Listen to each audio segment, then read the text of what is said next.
The transmission came through in the middle of the burn, which was, Dessa Calloway would think later, the closest thing to a joke the Ithren Coordination Office had ever told.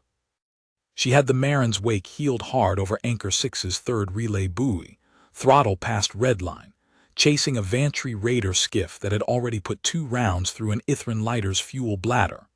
The lighter was venting a long silver comet tail of propellant into the dark, spinning slow, and inside it were 11 people from Coral Landing who had been 3 hours from a resupply run, and were now 3 minutes from a slow, ugly death if nobody closed the gap. Dessa closed the gap. She put the wake's nose through the skiff's exhaust wash, took the burn shutter in her teeth, and put 4 rounds from the forward battery into the Raider's drive housing at a range her old gunnery instructor would have called suicidal. The skiff came apart in a flat orange bloom that didn't even have time to become a fireball before the vacuum ate it. "Lighter's stabilizing," said Tomas Reese from the second couch, not looking up from the board. "Venting slowing. They'll make the dock." "Copy." Dessa brought the wake around, bleeding velocity, watching the Ithren lighter limp toward Anchor 6's cargo ring like a wounded bird finding a branch. Her hands were steady on the stick. They were always steady. It was the one thing about her that had never needed practice. That was when the console chimed, not the tactical channel, not local comms, but the narrowband compact relay that only ever carried one kind of traffic, and had carried almost none of it in 9 years. Tomas's head came up. Dessa felt something go cold and quiet in her chest before she'd even opened the message, the particular readiness of a body that has learned, the hard way, to expect bad news to arrive exactly when both hands are already full. She opened it anyway. There was no good version of not opening it. Ithren Coordination Office, General Recall, all personnel. Effective this transmission, the compact is dissolved. All auxiliary contracts with the Galactic Council and its member bodies are terminated, without exception, without renewal. All compact personnel, report to the nearest designated relay corridor and board outbound transit within 96 hours of receipt. No further support, supply, or communication will be provided through any council-facing channel after that window closes. No explanation will be issued to the council or any member body. Come home. TCO. She read it twice. Tomas read it over her shoulder a half-second behind her, and she felt him go still in the way a man goes still when the floor under him turns out to be a different floor than the one he thought he was standing on. "That's it," he said. "That's the whole thing. That's the whole thing. No reason, no nothing. 9 years and it's 4 lines and come home." 96 hours, Dessa said, because that was the part that mattered right now, the part with a clock attached to it, and clocks were the only kind of feeling she had time for with a venting lighter still 40 seconds from the dock and a second Raider skiff already burning hard out of the belt behind them. She keyed the aft battery live. "We'll read it again when nobody's shooting at us." The lighter made the dock. The second skiff broke off when it saw the wake come around with its guns still hot, which Raiders always did, because Raiders were patient men who preferred easy kills to expensive ones, and for 9 years Anchor 6 had made every kill along this stretch of the Skerrow Reach expensive. That fact had a shelf life now. Dessa didn't know yet how short. She would learn. Anchor 6 was not much to look at from outside. A relay spine 200 meters long, a cargo ring, a dock collar built for 6 ships and rarely holding more than 3, strung across the mouth of the Reach like a single bead on a very long, very dark wire. It had been a council listening post once, decades before Dessa was born, abandoned when the council decided the Reach wasn't worth the maintenance budget, and it had stayed abandoned until the compact took it over 9 years ago and started doing, quietly and without fanfare, the job nobody else had wanted, keeping the shipping lanes into Ithren space open against the Vantry corsairs who worked the Reach's blind spots like men who had grown up in them, because some of them had. The council had never formally protected the Ithren settlements. Ithren space wasn't a member territory. It was a provisional protectorate, a designation that in practice meant nothing except that nobody with a fleet was legally required to come if it burned. The compact had come anyway. 9 years of convoy runs, of medevacs, of the unglamorous, unbroadcast, unrewarded work of standing in the gap between 40,000 agrarian settlers and the raiders who wanted their grain stores and their children's labor, because that was the kind of work humans had been quietly handed across 100 stretches of council space, on the theory, never spoken aloud, never needing to be, that humans would keep doing it whether anyone thanked them or not. 3 weeks earlier, a council customs cutter had held the wake at the edge of the Reach for 6 hours over a docking manifest discrepancy that turned out, on inspection, to be a clerical error made by the customs office itself. A junior officer named Prell had apologized for it exactly once flatly, without meeting Dessa's eyes, in the specific tone of a man who had been told that compact vessels did not merit the courtesy delays owed to registered council traffic. Because compact vessels were not, technically, registered council traffic at all. 6 hours had cost the wake its escort window for a supply run to Varen's Hollow, which had meant the run went unescorted, which had meant nothing happened that time, because nothing always happened until the one time it didn't. Dessa had logged the delay.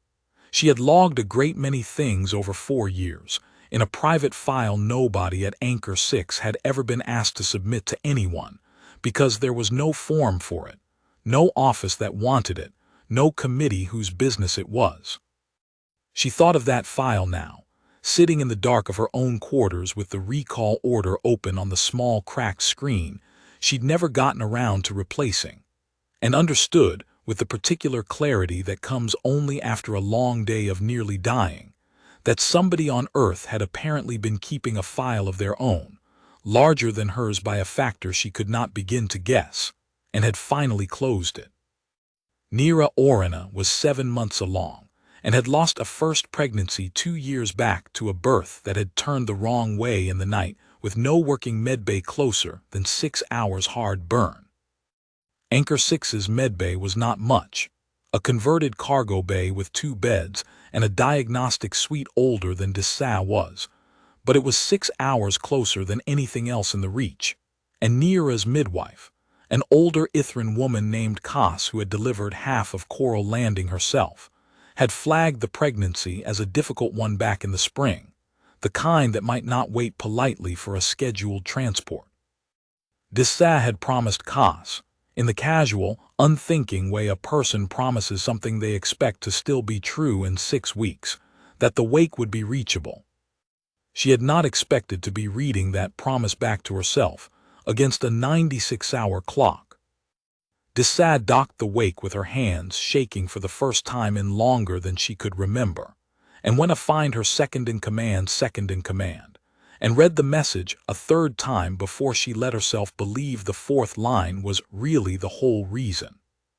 Come home, no demand answered, no apology extracted, no last word to the council at all, just a door closing quietly from the other side. 6 months earlier, Ambassador Priya Osai, who had inherited the compact liaison seat from a man who'd held it for 4 years without once being invited to speak from the council floor, had stood in the outer gallery of the assembly hall and watched Proconsul have it Orsa read out, in the flat, unhurried cadence of a man clearing correctness from his desk before lunch, the council's ruling on petition 4471C. The petition had been simple by council standards, which meant it ran to 11 pages. It asked 3 things. That compact personnel operating under council-facing contracts be granted formal recognized combatant status under council law, so that a human killed defending a council-adjacent settlement was killed in a documented action, rather than in a labor incident with no next of kin notified. That hazard compensation, unpaid for 9 years because no line item existed for auxiliary personnel who were not, technically, anyone's employees, be established retroactively and going forward. That Earth be granted a non-voting observer's chair on the council floor. Not power, just a chair. Just a place to be present when decisions were made about work its people were dying to perform. 2,140 human dead across 9 years of unclaimed operations. Osai had read that number into the record herself, slowly, so the translation systems couldn't compress it into something easier to file. Proconsul Orsa had listened to the whole petition without visible reaction, which was, among the Cordonari, considered a form of respect. Then he had stood, thanked the ambassador for her diligence, and ruled that the petition lacked sufficient precedent within existing council auxiliary frameworks to be actioned in the current session, and would be tabled for review at a date to be determined by the Committee on External Contracts, which met, Os happened to know, once every 4 years. The matter, Orsa had said, in the specific tone of a man who believed he was being generous by explaining himself at all, is not one of urgency. The current arrangement functions. It has functioned for 9 years without formal status, without formal compensation, and I say this with respect for the petitioner's people, without any indication that the arrangement will not continue to function precisely as it has. There is no crisis here requiring the Council's limited legislative time. The arrangement will not continue to function precisely as it has.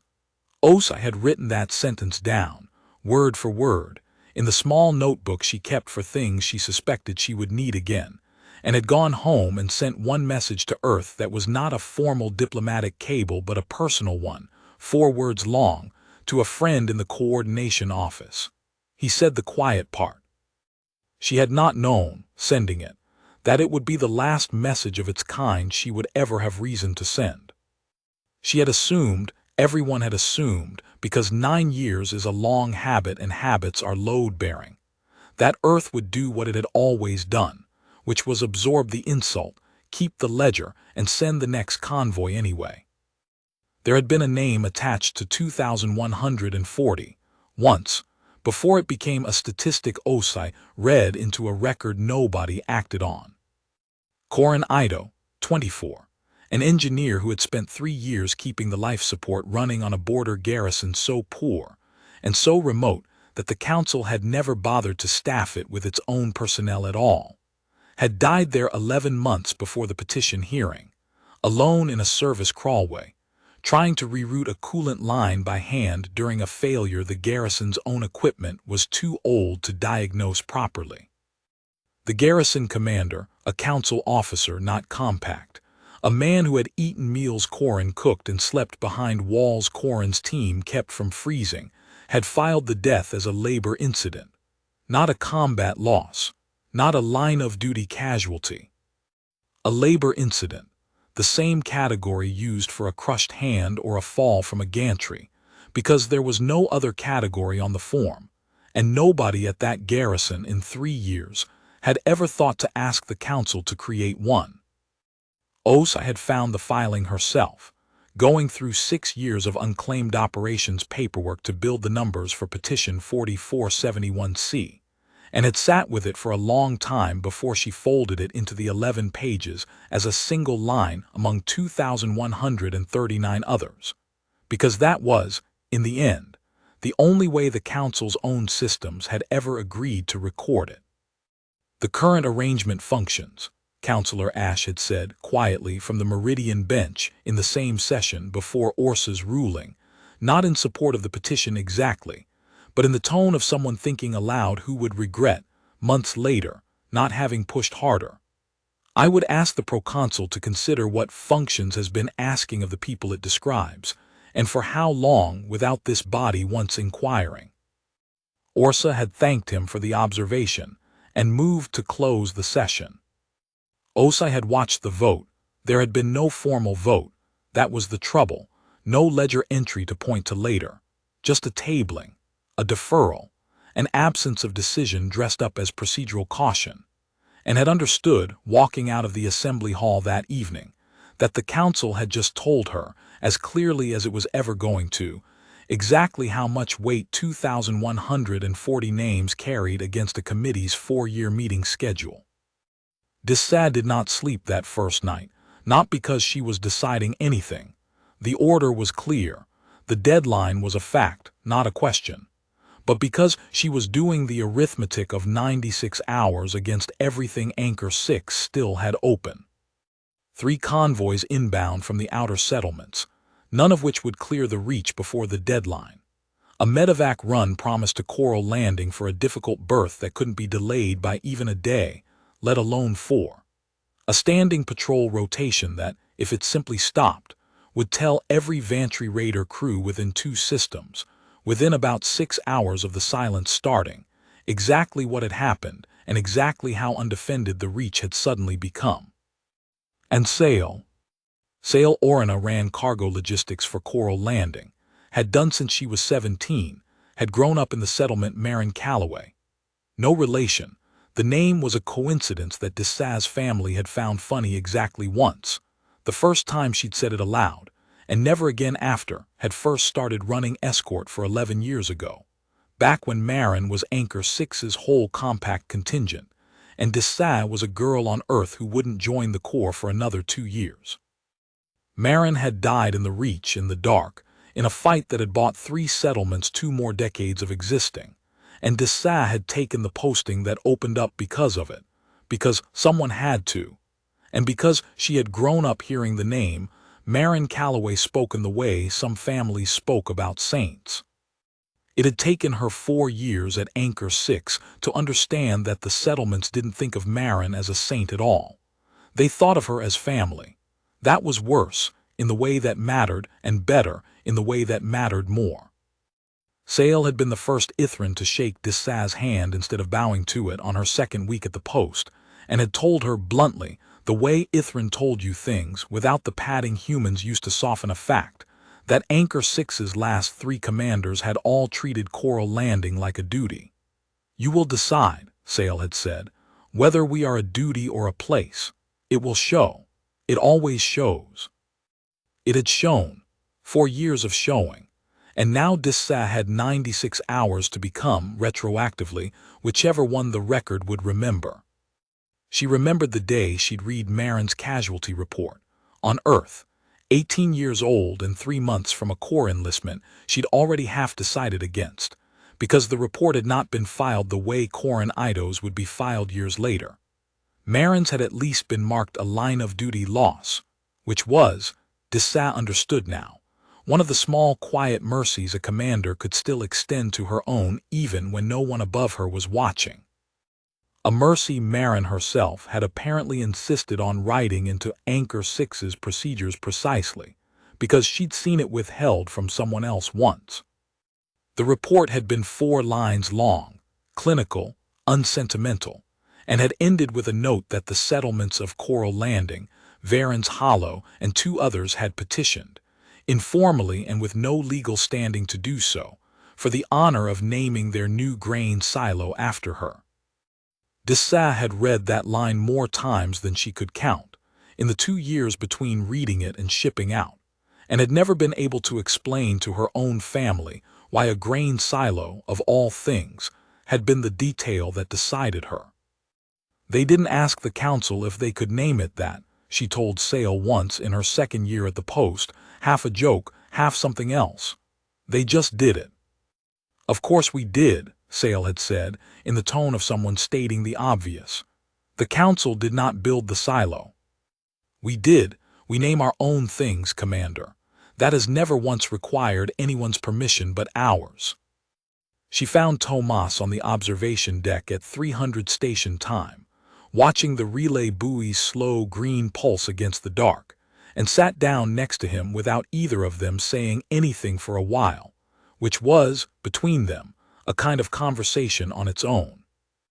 We could make the deadline, Tomas said finally. Hand off the patrol schedule to the settlement militias, get the convoys to hold position, be aboard the outbound transit with 2 days to spare. Nobody would say we didn't follow the order. We'd be following it, Dessa agreed. You're not going to do that. I haven't decided anything. Dessa. He said her name the way he'd said it 4 times in 4 years when she was about to do something he thought was going to get one or both of them killed, which was a tone she recognized the way you recognize your own handwriting. The order didn't ask us to finish the job. It asked us to come home. Those aren't the same instruction, and I think you know that, and I think you're about to pretend you don't, for exactly as long as it takes you to do the thing you were always going to do anyway. Dessa watched the buoy pulse. Green, dark, green, dark. Somewhere out past it, in a settlement of low stone houses and grain terraces, she had spent 4 years learning to think of the way Sale had told her to. A woman named Nira Orina was 6 days from a labor that had already gone wrong once, in a way that would go wrong again without a working medbay to receive her, and the nearest working medbay belonged to a ship that had 96 hours to leave. The order didn't tell me not to, Dessa said. That's not the same as telling you to. No, she said, it isn't. By the second day, the silence had a shape. It came in over the General Council traffic band first, in the flat administrative language of people who did not yet understand what they were reporting. A supply convoy overdue at the Varin way station, unremarkable except that the convoy's registered crew had been compact, and nobody at Varin had thought to ask, in 9 years, what would happen if a compact crew simply stopped coming. A quarantine relief team failing to check in from the Corvin outbreak zone, 3 days into what should have been a 6-week rotation, their absence discovered only when a Corvin administrator tried to route a supply request through channels that had, without announcement, gone dead. A hospital ship, the Wren's Charity, Dessa knew it. Everyone in the Auxiliary Corps knew it. It had been running trauma relief through 3 border conflicts for 6 years under a compact registry and an all-human crew, failing to answer a distress call from a mining collapse on Dorrance Station, because the Charity's crew had received the same 4-line message Dessa had at the same hour she had, and had made, apparently, the same reading of it that Tomas had wanted her to make. None of it was catastrophic yet on its own. That was the trouble with it. Each report alone was an inconvenience, a scheduling failure, a matter for a committee. It was only if you were standing where Dessa was standing, watching the traffic scroll past on Anchor 6's monitoring board, that the pattern showed itself. Not one system failing, but every system that had ever quietly depended on human hands failing at once, in 96 hours, all across a council that had never once in 9 years bothered to ask what those hands were actually holding up. Dessa knew the Wren's Charity's captain. A little, had shared a docking berth with her twice, years apart, and traded the kind of clipped professional respect that compact crews traded with each other because nobody else in the council's orbit thought to offer it. Rhea-san had run trauma relief through 3 border conflicts with a crew that had buried 4 of its own along the way, and when the recall order reached her mid-transit to Dorrance Station, she had turned the Charity around inside the hour, without argument, without a single message logged to anyone aboard questioning it. Dessa did not learn this until much later, second-hand, in the flat, unembellished language of someone else's after-action report. 41 miners confirmed dead in the collapse. The Charity would have reached in time to prevent becoming a collapse with fatalities at all, and Rhea-san's own log entry, filed the day the 96 hours closed, reading only, order received. Complied. No further comment. It would have been easy, reading that later, to call it cowardice, or exhaustion, or a woman simply doing what she had been told to do after 9 years of doing exactly that. Dessa did not call it any of those things because she understood, in a way she suspected very few people outside the compact ever would, that Rhea-san's choice and her own were not opposites. They were the same decision, arrived at from 2 different distances from the people who would pay for it. Rhea had no sale. No 4 years of a settlement's slow trust settling into something that looked, from outside, indistinguishable from family.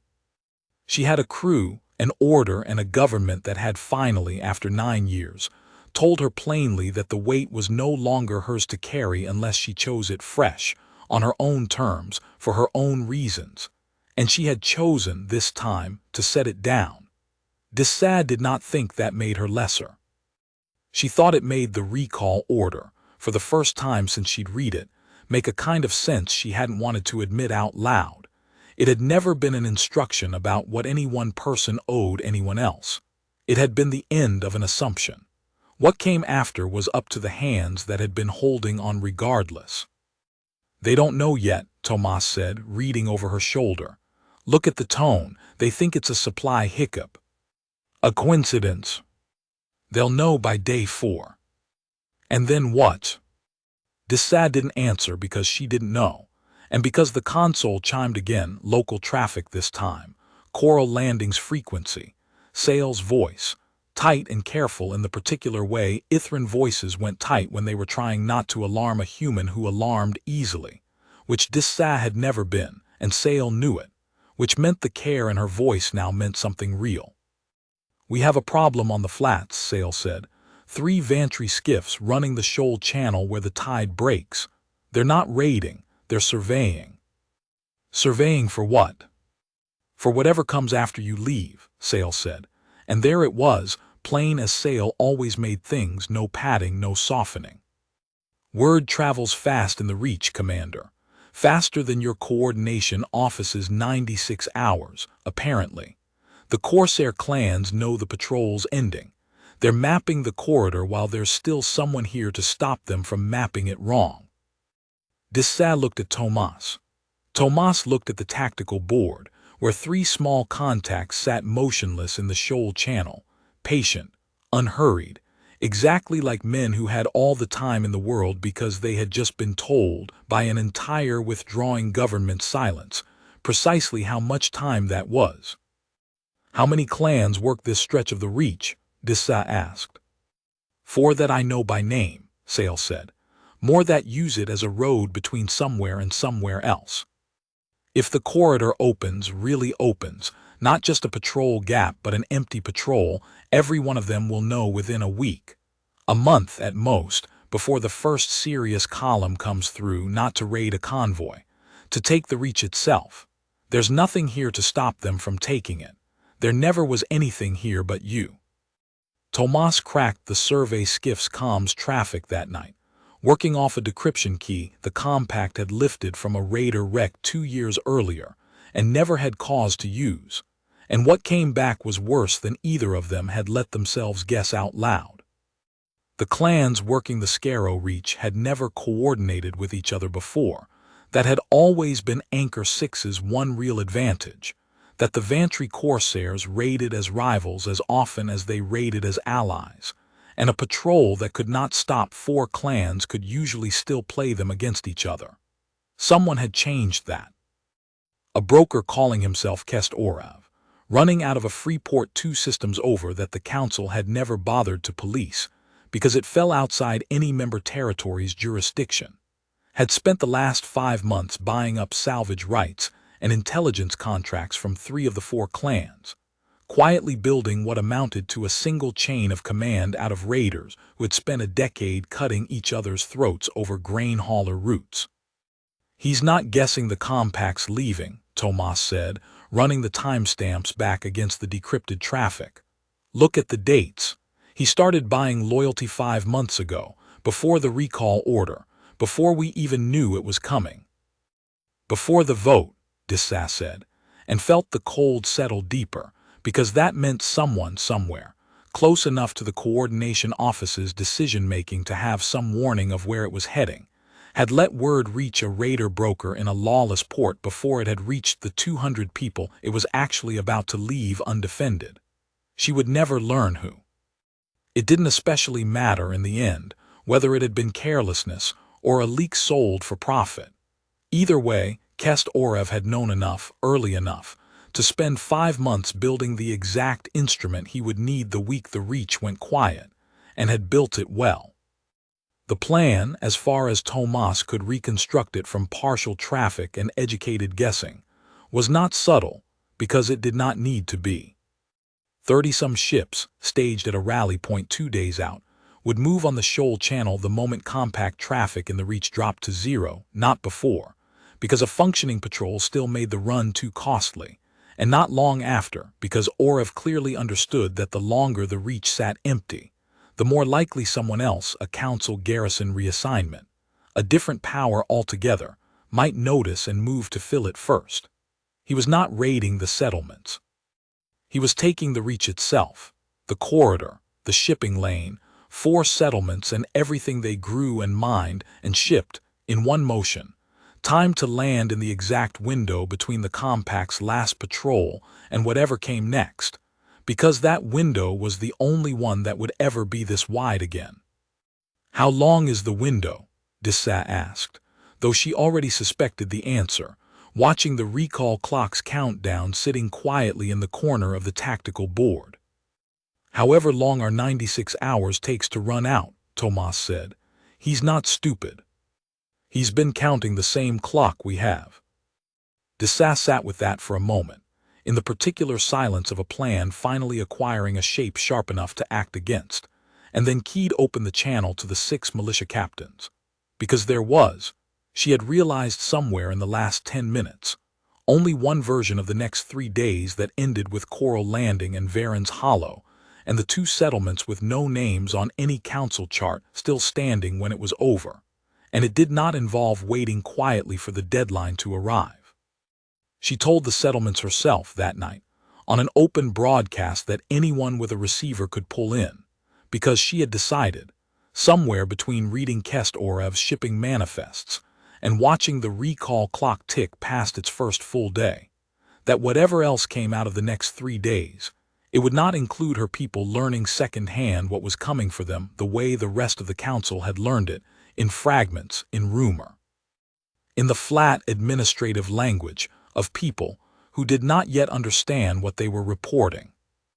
"The compact is ending," she said, into a live channel with no script and no committee behind it. 4 settlements worth of faces she could not see listening in kitchens and cargo bays and grain silos across the Reach. "My government has recalled every person under contract to the council, myself included, and given us 96 hours to be gone. I want to be plain about what that means and what it doesn't. It means Anchor 6's patrol ends. It means, in a matter of days, nothing stands between the Reach and whoever decides to come take it, unless we make other arrangements ourselves. It does not mean I am leaving before every settlement that wants passage out, or every settlement that wants to stay and hold what's ours, has what it needs to do either one. That part isn't an order from anyone. That part is mine to give, and I'm giving it." The replies came in over the following hour, settlement by settlement, in the plain, unhurried dialect Dessa had spent 4 years learning to hear the weight underneath. Varen's Hollow voted, by show of hands in its own meeting hall, to stand and fight for the corridor rather than relocate. Coral Landing split, the older families choosing evacuation for the children and the very old, the rest staying to hold the line beside Bren Tallies's militia. And Sale's own voice, when it came, was not a vote at all, only a flat statement of fact that Dessa would carry with her longer than almost anything else said that week. "We already decided what we are 4 years ago," Sale said. "You're the one who needed the 96 hours to catch up."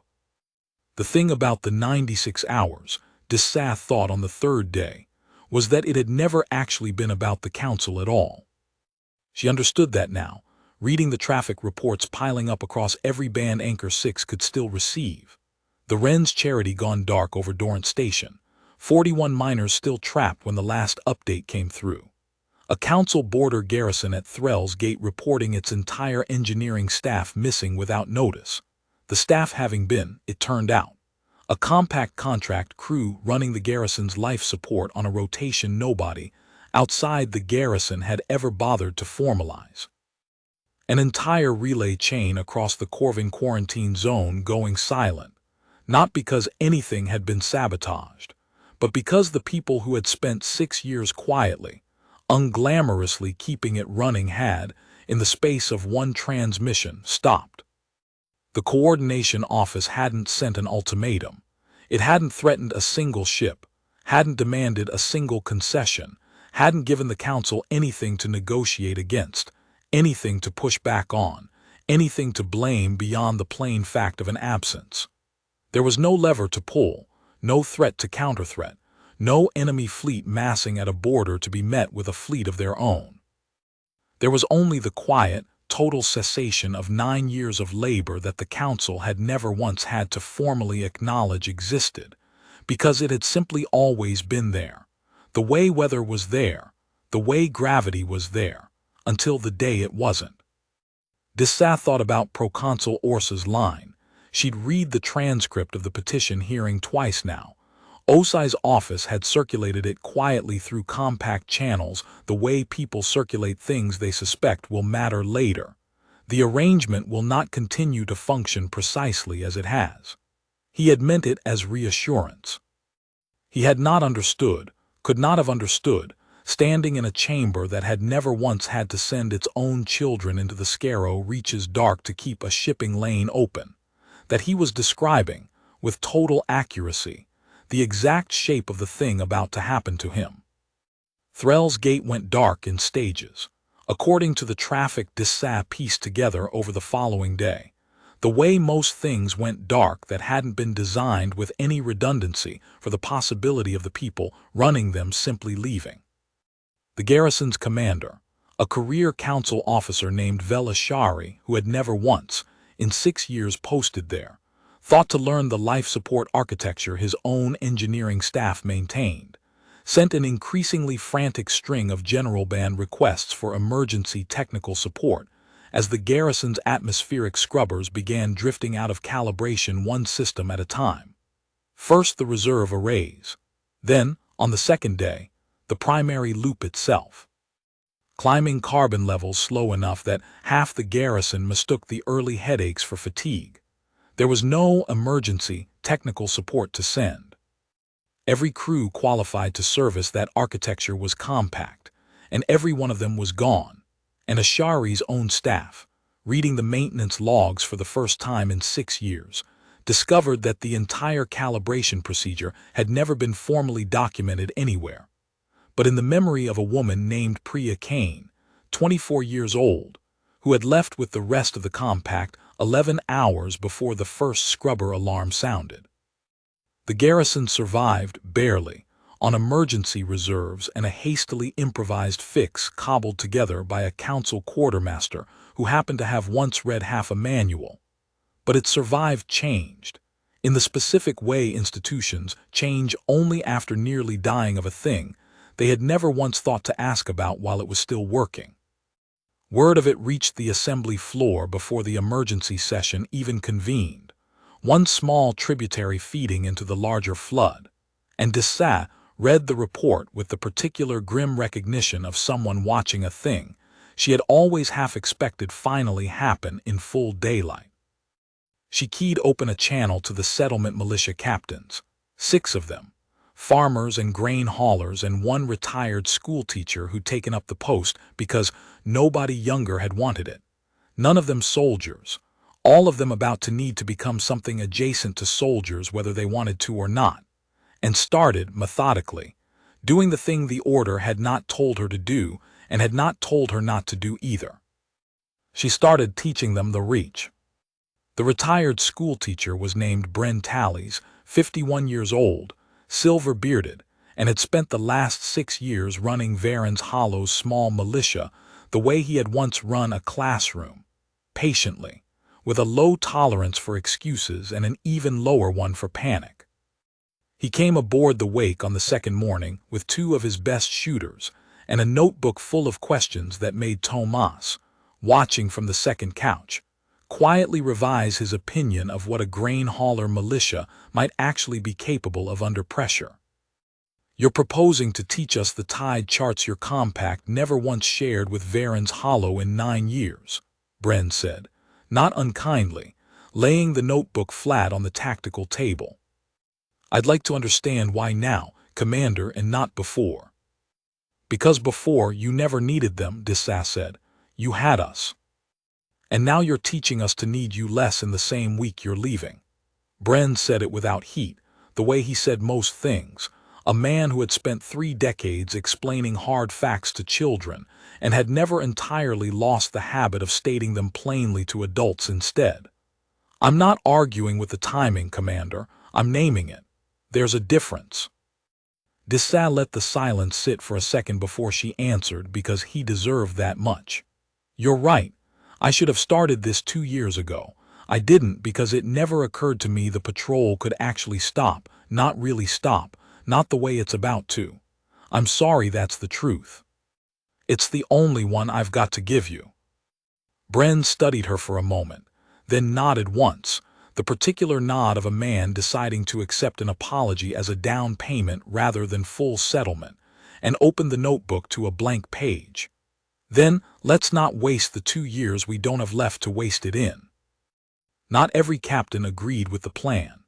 Varen's Hollow's second militia officer, a broad-shouldered grain merchant named Oscar Fenn, who had buried a brother in a raid 4 years back, and had never much cared for taking risks on behalf of settlements that weren't his own, said so plainly on the second morning, in front of the others, which Dessa respected more than she would have respected silent doubt. You're asking us to fight a war your own government just told you to walk away from, Fenn said. If it goes wrong, we don't get a recall order. We don't get a relay corridor home. We get whatever's left of 4 settlements and no one coming to explain why the corridor closed on us too. That's true, Dessa said. I won't pretend otherwise. If you want to load your people onto the last outbound transit instead and take your chances on relocating deeper into Council space, I'll help you do it, and I won't think less of you for it. That's a real choice, Oscar, and it's yours to make, not mine. Fenn studied her for a long moment, the way a man studies an offer he suspects is genuine and is trying to find the trap in any way. But you're not taking that choice. No. Why not? You have the same order I don't.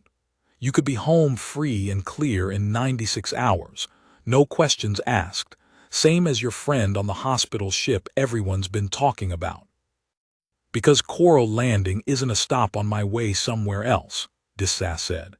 It's the only place in this reach I've ever been trusted to call anything at all. I'm not going to be the one who decides, the same week my own government finally stopped deciding things for me, that the trust wasn't worth keeping. Fenn didn't answer that immediately. He looked at Bren Tallies, who said nothing, only closed his notebook and waited, and at the 2 other captains who had already made up their minds days ago and were only being polite by not saying so. And then, slowly, he nodded, the same reluctant, weighing nod Bren had given her the day before. Fine, he said, but if this goes wrong, Commander, I want it understood I said so first. Understood, Dessa said, and meant it, and thought, not for the first time, that the difference between an order and a choice was exactly this. An order didn't need you to argue with it first and mean the agreement you gave it after. They worked through the second and third days in shifts, beacon activation sequences, reduced to checklists a non-technical crew could run under fire. The SharePoint tied tables translated out of compact shorthand into plain settlement dialect. A chain of command structure built from 6 militia captains who had never had to coordinate with each other at range before, because the coordinating had always, quietly, been Anchor 6's job. Dessa watched Bren Tallies absorb 4 years of institutional knowledge in 60 hours with the specific hunger of a man who had always suspected he'd need it eventually, and had simply never been given the chance to ask, and thought, not for the first time that week, that the Council's confidence in an arrangement that functioned had never once accounted for how much of the functioning had been quietly, deliberately kept in exactly one set of hands. The knowledge Dessa had that the Council never had was not a weapon. It had never been built to be one. It was 9 years of unglamorous, undocumented, unrewarded work. Every sandbar and gravity shear and dead zone in the Skerrow Reach's tidal currents, charted by hand across 400 patrol runs by people who had never expected anyone to need the charts for anything but avoiding a hull breach. A minefield laid 8 years ago against a corsair incursion that had never fully materialized, its beacons dormant but live, its exact coordinates known to exactly 4 living people, none of whom had ever bothered to file the full survey with any council registry, because no council registry had ever asked. A relay spoofing protocol Marin Calloway had built by hand in her 2nd year at the post, capable of feeding a raider fleet's targeting systems, a corridor map that was 90% accurate and 10% catastrophically wrong, in exactly the places that mattered. None of it was a fleet. None of it was a fortress. It was the kind of knowledge that only accumulates in the hands of people who do a job for so long without recognition that the job becomes indistinguishable from the place. And it was, Dessa understood now, watching the survey skiffs hold their patient positions in the shoal channel, the only thing standing between the Skerrow Reach and whatever came next. "You're not planning to fight a raid," Tomas said, watching her lay the old minefield charts over the current tactical board. "You're planning to fight a war, with a corvette, a cargo tender, and 6 militia captains who have never fired anything bigger than a grain thresher's cutting laser. I'm planning to buy 4 settlements enough time to get through the corridor before whoever's coming decides the reach is open," Dessa said. "That's not a war, that's an evacuation. With the clock running on our own deadline." "Yes, Dessa, if we're still in the reach when the coordination office is 96 hours close, there's no transit home. No support, no supply, no communication, that's what it said. We'd be exactly what the compact's dissolution was supposed to end. 2 people alone, doing the council's job for free forever, because we couldn't bring ourselves to stop." It was, Dessa thought, the fairest thing anyone had said to her in 3 days, and it did not change a single thing she was going to do, and she suspected Tomas had known that before he said it, and had said it anyway because it needed saying by someone who loved her enough to be wrong about changing her mind. "I'm not doing the council's job," she said. "I never was. I don't care what happens to the council. I care what happens to Coral Landing and Varen's Hollow, and the 2 settlements past the shoal channel that don't even have names on a council chart, because the council never thought they were worth naming. That was never the same thing as the compact's contract, Tomas. It just looked the same from the outside, for 9 years, because nobody ever bothered to ask the difference." Tomas looked at her for a long moment. Then he pulled the 2nd chart toward himself and started marking beacon positions, because that had always been the actual answer, underneath everything he'd said, the same as it had been for 4 years. Lion Voss had not slept properly in 3 days by the time she finished the report, and she would not have called what she'd been doing in the meantime sleep even loosely, because most of it had been spent hunched over a terminal in a records annexed 2 floors below the assembly hall, cross-referencing 9 years of scattered auxiliary contract filings that had never once been consolidated into a single registry, because no committee had ever been assigned to consolidate them. She was 26, 3 years into a records clerk posting she had taken because it paid enough to send half of it home, and she had read petition 4471, see the week it was tabled, on a slow shift, out of nothing more than idle curiosity about what an 11-page document with that many casualty citations actually contained. She had not been able to stop thinking about it since. When the recall order's first ripples reached the annex, a supply requisition bounced back undeliverable, then another, then a dozen. She had started pulling records nobody had told her to pull, matching contract IDs to casualty filings to duty rosters, because somebody, she had decided somewhere around the 2nd sleepless night, needed to be able to show the council floor the actual shape of what it was about to lose before the floor finished deciding.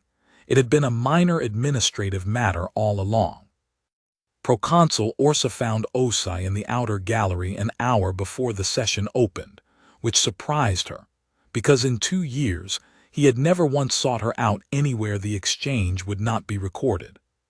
He stood a careful distance away, The way the Cordonari stood when they wished to signal that a conversation was not, in their own custom, a confrontation, and said nothing for a moment, watching the same empty floor she was watching. "I did not intend this," he said finally. "Whatever else is said of me on that floor today, I would like you to know that the tabling was not intended as an insult. It was intended as caution. A body this size cannot act quickly on every petition without becoming ungovernable." "I believe you," Osai said, and meant it, which she suspected surprised him more than anything else she could have said. "That is what makes it worse, proconsul, not better. You did not do this out of malice. You did it out of the ordinary, unremarkable habit of assuming that people who have never yet stopped will simply keep not stopping. That habit did not begin with you. It will not end with you resigning, if that's what you're about to offer me, though I expect several delegations will demand it by evening. It ends, if it ends at all, the day this body learns to ask a question before an absence forces it to. And if it does not learn that, then in 9 years or 90, some other people this body has quietly depended on will stop as well, and this floor will be exactly this surprised again," Osei said. "I did not come here for an apology, proconsul. I came because ambassador is still the title on my seat, for another hour at least, and an ambassador attends the session whether or not she expects it to matter." Orsa did not answer that, and after a moment he inclined his head, the full bow, not the shallow one he had offered her at every prior meeting, and walked back onto the floor to take his podium. And Osei watched him go and felt, for the first time in 9 years of quiet, careful, unrewarded diplomacy, something that was not quite vindication and was not quite grief either, but sat uncomfortably close to both. The emergency session convened in the assembly hall on the 4th day, though by then several delegations were already calling it that in private and had been for nearly 2 of them. Ambassador Osa had not been invited to speak. She had not needed to be. She stood in the gallery she had stood in 6 months earlier and watched the floor fill with delegates who had, until roughly 70 hours ago, regarded the Terran Coordination Office's silence as a curious administrative anomaly, and now regarded it as the single most consequential event any of them could remember, because the numbers had finally been assembled in one place, on one display, above the proconsul's podium. And numbers were the one language every species on the council floor spoke fluently. 14,206. That was how many compact personnel had been operating, quietly, across council-facing contracts on the morning the recall order went out.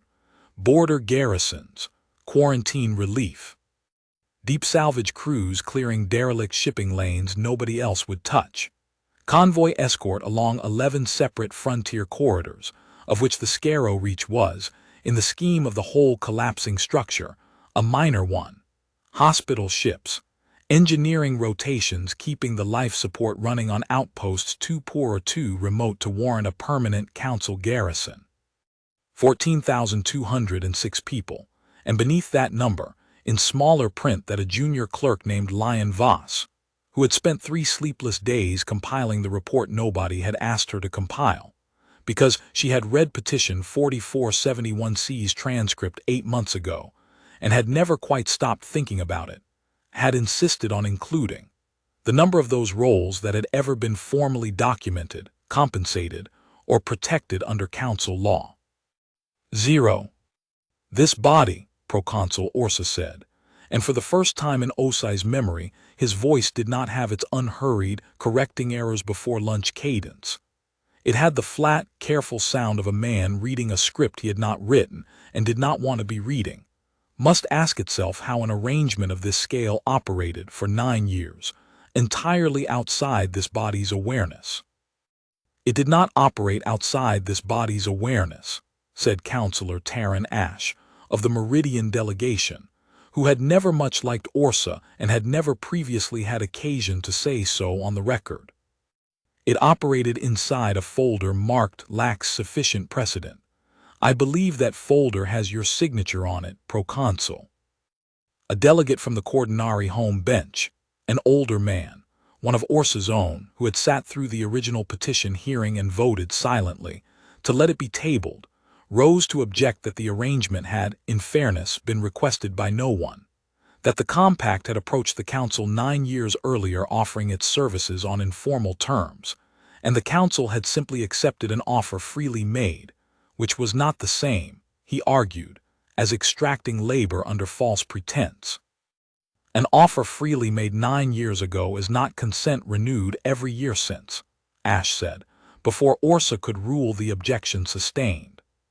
A person who agrees to carry a weight once does not agree to carry it forever silently, with no one ever asking whether their back still holds. This body did not ask, not in 9 years, not once.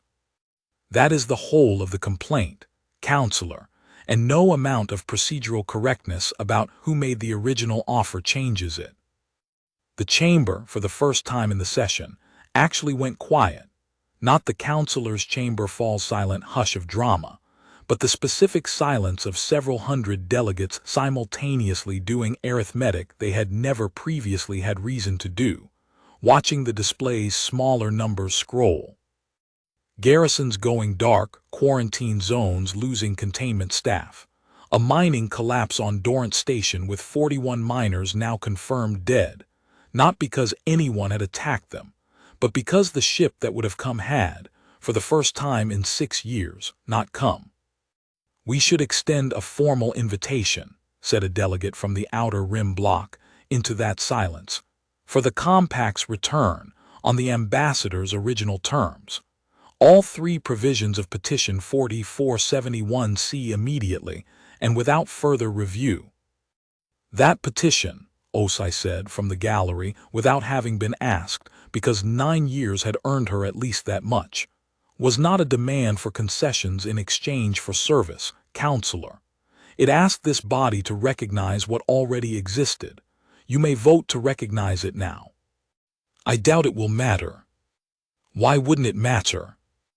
Osai looked at the display at 14,206, at 0, and thought of the 4 words she had sent 6 months ago that had turned out to be the last message of their kind, and thought, though she did not say it, because it was not yet provable and would not be provable for 2 more days, that a government which withdraws in total silence, asking for nothing, threatening nothing, offering no terms to be met, has not left the negotiating table because it wants something. It has left because it has already decided the table itself was the problem. Vote, she said instead, see what happens. They voted. Unanimous, emergency session, full reinstatement of every provision in Petition 4471C, formal recognition, retroactive compensation, an observer's chair, transmitted to the Terran Coordination Office within the hour under the Council's highest priority diplomatic seal. No answer came, not that day, not the next.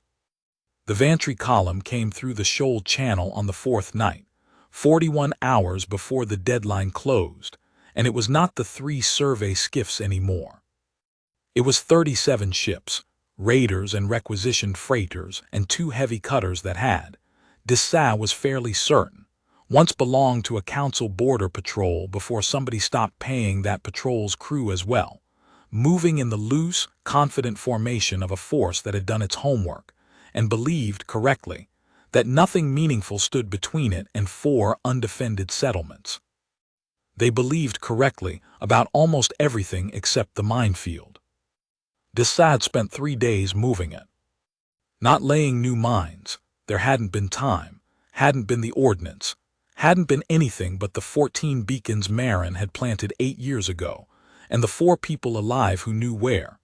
But repositioning what existed, walking the old charts against the shoal channel's actual tidal geometry, with Sale's cargo-hauling knowledge of the flats filling in what the compact's charts had never bothered to record. Because nobody at Anchor 6 had ever needed to know the flats the way Coral Landing's own people knew them.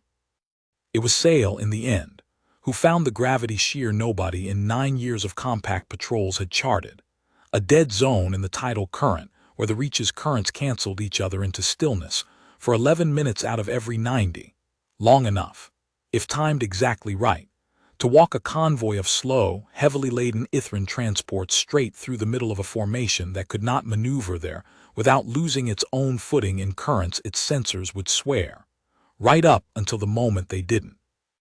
We're perfectly navigable. 11 minutes, Sale said, over the tactical channel, from the seawall at Coral Landing, where she stood with the evacuation convoy's lead pilot and watched 37 Raider signatures crawl across the shoal channel toward the flats. That's the window. If your minefield doesn't hold the column back from the sheer point until the tide turns, we don't get a second try.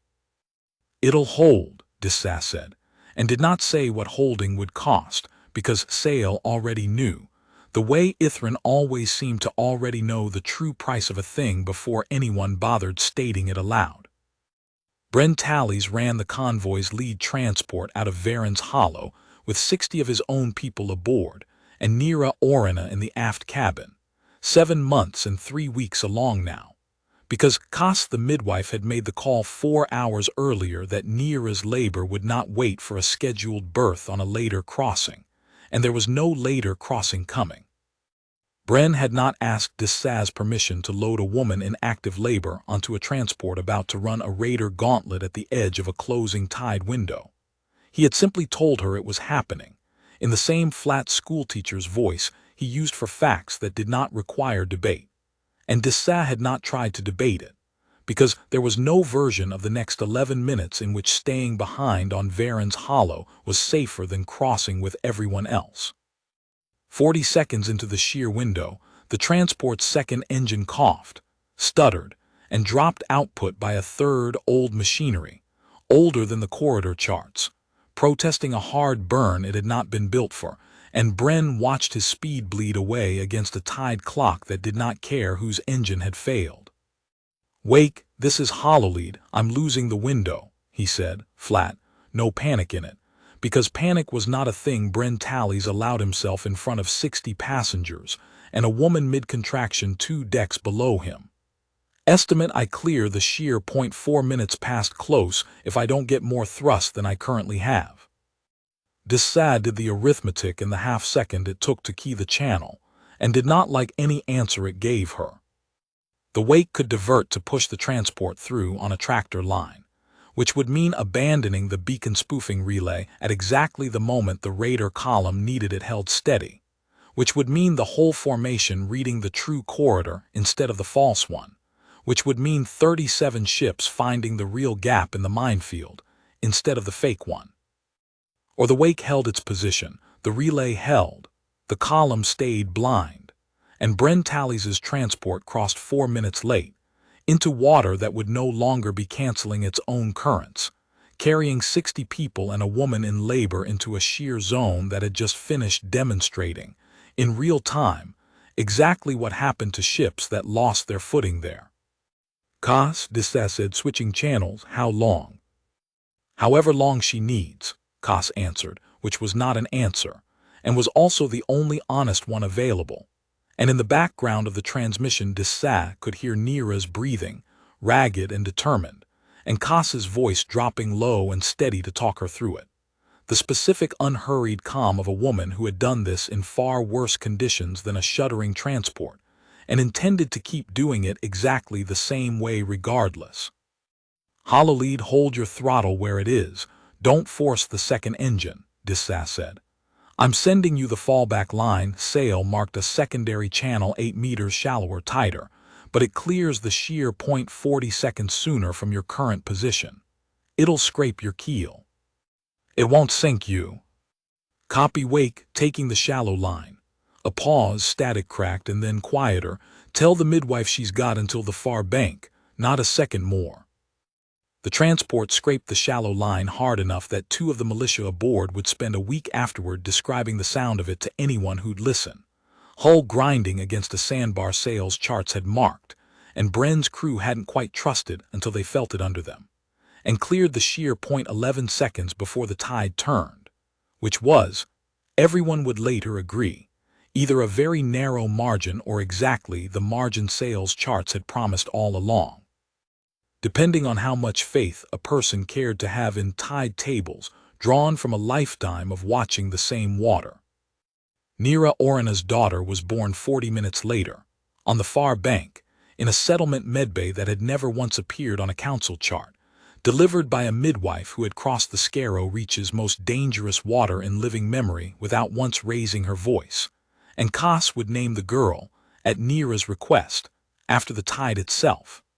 A word in the old Coral dialect that meant, roughly, the water that carries you home even when it does not have to.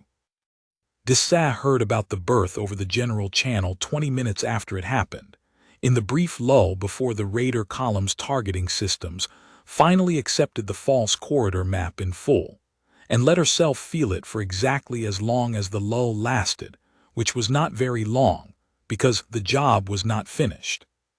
And would not be finished for 4 more minutes, that mattered more than almost any 4 minutes of her life so far.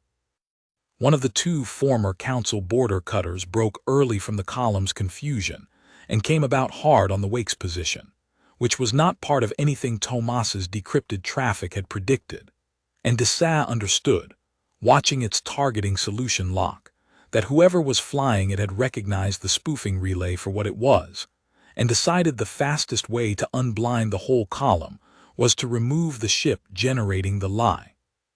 She put the Wake into a hard roll that put 3 of the beacon spoofing relay's redundant transmitters between her hull and the cutter's first volley, felt 2 of the 3 take the hit and go dark, and heard Tomas swearing steadily and without heat as he rerouted the relay's last transmitter through a jury-rigged patch that had never been tested outside a workshop bench. 3rd transmitter's holding, but it's carrying the whole load alone now, Tomas said. 1 more hit anywhere near it and the column sees the real corridor. I need 90 seconds to get a backup running off the Wake's own array. You have 40, Dessa said, and put the Wake between the cutter's second volley and the last live transmitter with a maneuver her old gunnery instructor would also have called suicidal. Close enough now that she could see the cutter's hull markings, old council registry numbers still visible under a fresh coat of Raider paint that hadn't quite covered them, a detail she would remember afterward longer than she wanted to. The volley took the Wake's port shielding down to bare hull and rattled every loose fitting on the bridge, and Tomas's rerouted array came online 4 seconds under his own estimate, the relay signal steadying just as the cutter lined up for a 3rd pass it would not get to make, because Bren Tallies's lead transport, already across the sheer point, already safe, and under no obligation whatsoever to stay that way, put its own defensive turret into the cutter's engine housing on its way past. A shot Bren would later describe, with his usual flat understatement, as the one thing 60 years of grain hauling actually prepared me for. The cutter spun off, venting and dark, and did not come about again. The relay held. Petty Officer Cade Isby, 22 years old, 3 years in the Auxiliary Corps and the best small craft pilot Anchor 6 had ever had under his command, took the cargo tender out along the false corridor's edge to trigger the first 3 beacons by hand when the automated detonation sequence failed to arm on the second mine. A fault nobody would ever fully diagnose later, because there would not be much of the tender left to diagnose it from, and bought, with that failure and that choice. The 4 minutes the convoy needed to clear the sheer point before the tide turned. Dessa heard his voice on the open channel exactly once, in the seconds before, calm in the specific way she had spent 4 years teaching her people to be calm, not because fear wasn't there, but because the job came first, and the job, right then, was 3 beacons and a hand-triggered arming sequence, and a convoy of Ithren transports that needed 11 more minutes. Tell Sale the flats worked, Cade said. Tell her I said thank you for the map. Then the channel carried nothing but the flat tone of a line with no one left to answer it.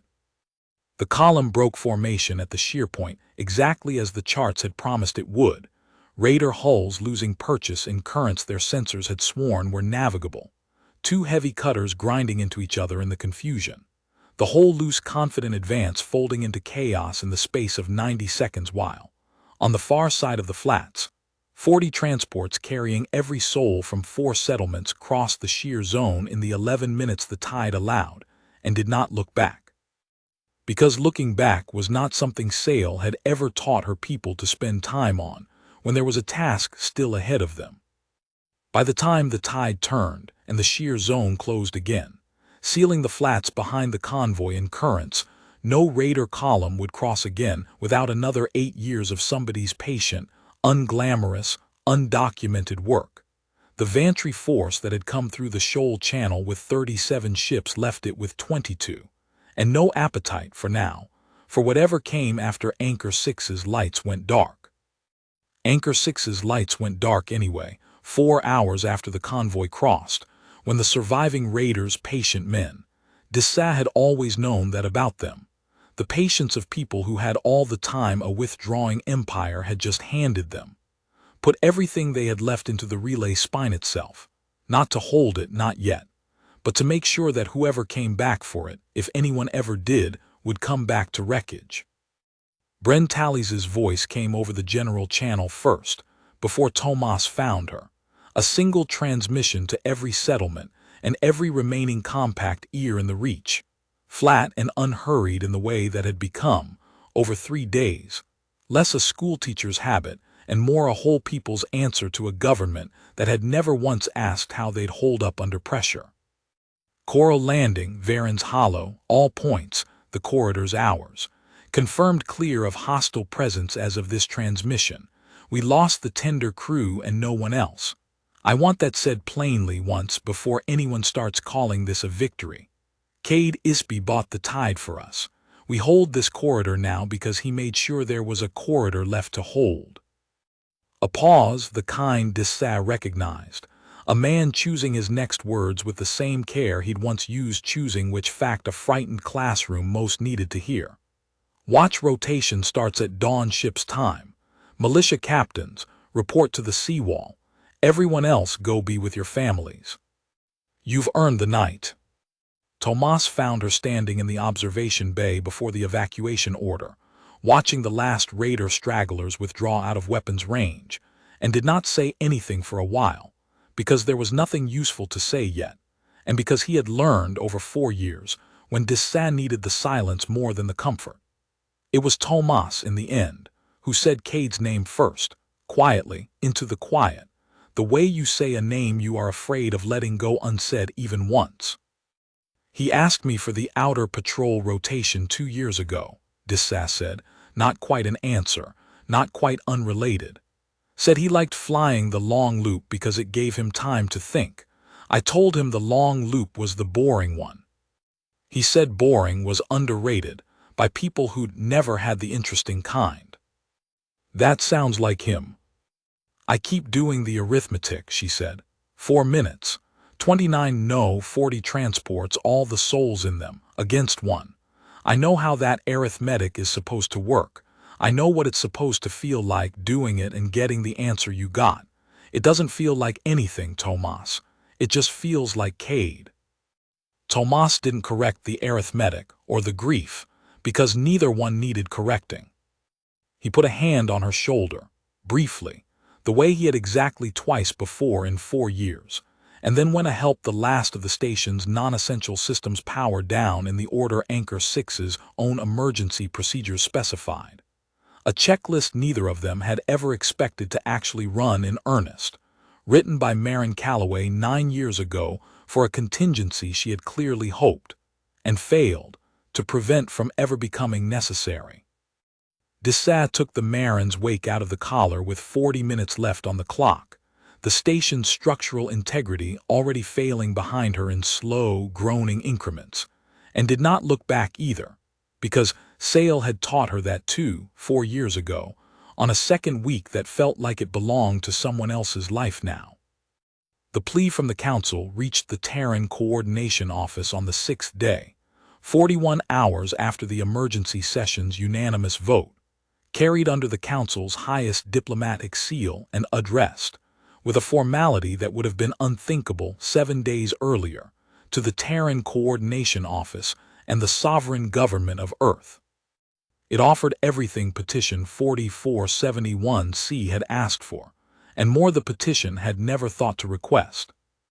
Full council membership under an accelerated review, a standing seat, not an observer's chair, retroactive compensation calculated back to the compact's founding, formal state apology for 9 years of unacknowledged service, delivered, at Ambassador Osai's specific and pointed insistence, by Proconsul Havid Orsa personally, in a recorded statement that would be broadcast to every member world simultaneously. Orsa gave that statement. Osai watched him give it, standing this time not in the gallery but on the floor itself, in the seat the vote had already granted her before any answer came back, and thought that he looked, for the first time in the 2 years she had known him, like a man who understood exactly what he had cost his own government, and did not yet know whether saying so out loud would matter to anyone who could still hear him. He resigned the proconsulship 2 weeks later, before any formal censure vote could be scheduled, in a brief filing that named no reasons and requested no leniency, and the Committee on External Contracts, the same body that had, by its own charter, been due to review Petition 4471C once every 4 years, was dissolved by unanimous floor vote and replaced within the month by a standing office with a mandate to review every auxiliary arrangement on the Council's books annually, whether anyone complained about it or not. Lion Voss was offered a formal position on that new office's founding staff, the first promotion of her career, and accepted it, though she would say afterward, to the 2 or 3 people who ever asked, that she had taken the job less out of ambition than out of a stubborn refusal to let the report she'd built in 3 sleepless nights become the kind of thing that got filed and forgotten the way Corin Ido's death had been filed and forgotten, once, a long time before anyone thought to check. It reached 14,206 recipients worth of empty desks, empty berths, empty duty rosters, and a coordination office that had, by then, finished the recall it had announced without asking for anything and would not now, having gotten everything asked of it in return, be asking for anything back.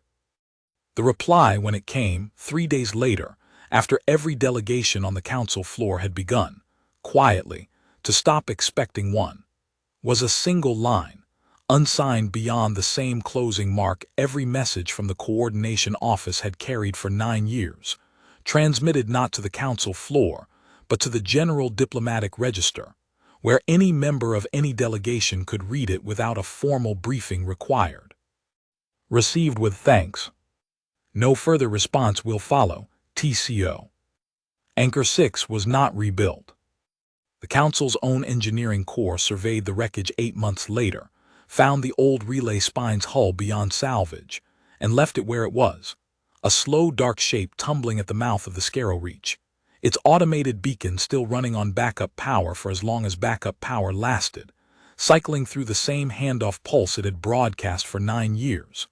A routine transit corridor greeting, addressed to no ship in particular, looping now into a dark that had stopped answering it and would, eventually, stop transmitting it too. Dessa Calloway did not see any of that happen. She had crossed the relay corridor home with 11 minutes left on the coordination office's 96 hours, Tomas beside her, the Marin's wake carrying in its aft hold a small case of sails making Ithren morning glass, cut and fired by hand from the shoal channel sand, 1 piece for Cade Isby and 1 sail had told her over the last open channel before the relay swallowed the signal, for whoever the next commander turned out to be. Because Coral Landing kept that custom for every compact officer who had ever stood a post for them, whether the council ever knew to call it a post or not. She did not go back to the Corps. There was no Corps left to go back to.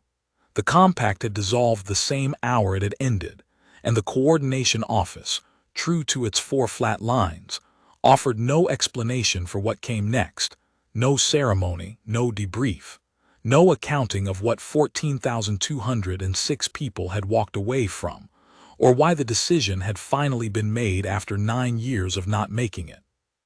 She heard secondhand The way most people heard things now, that Earth had quietly begun building something else entirely.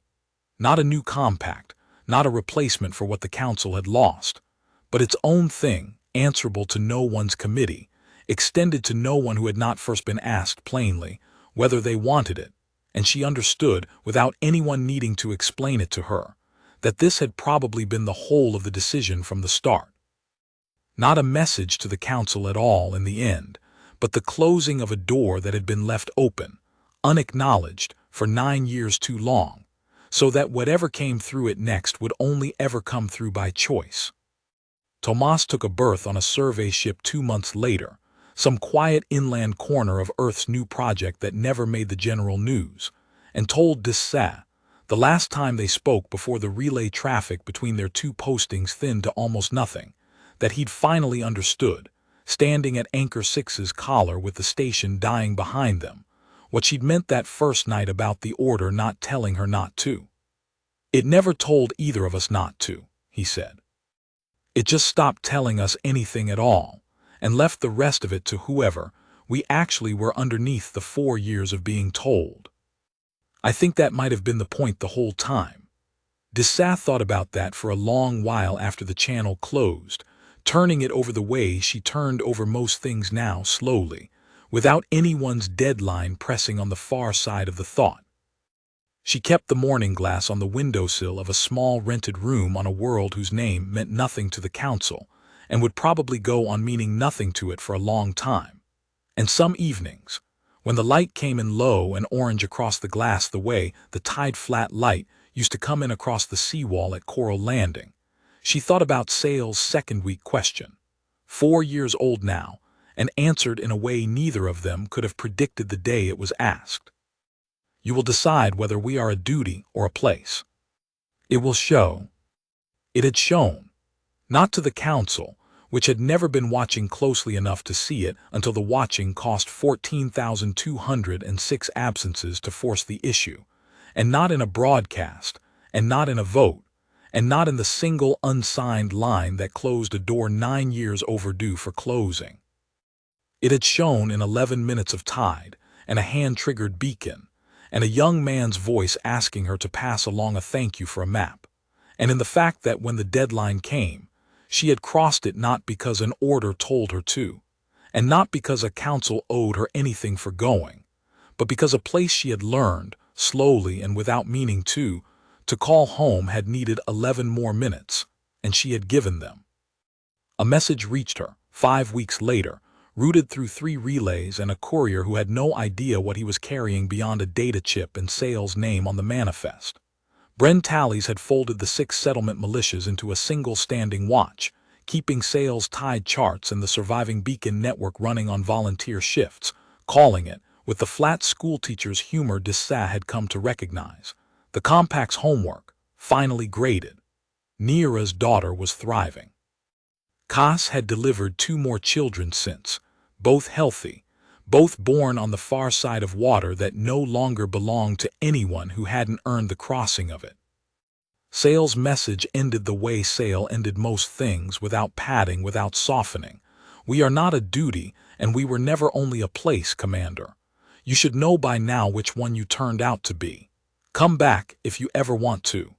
The seawall remembers you either way." Dessa did not write back that week, or the next, because she did not yet trust herself to say the right thing, and Sale, she suspected, would understand that too, the way Sale had always understood the things that took her the longest to say. The Council kept its promises in the end as far as anyone could tell: the membership review, the compensation, the seat that had gone by unanimous second vote to Ambassador Osai herself, the first human ever to hold one. None of it brought the compact back.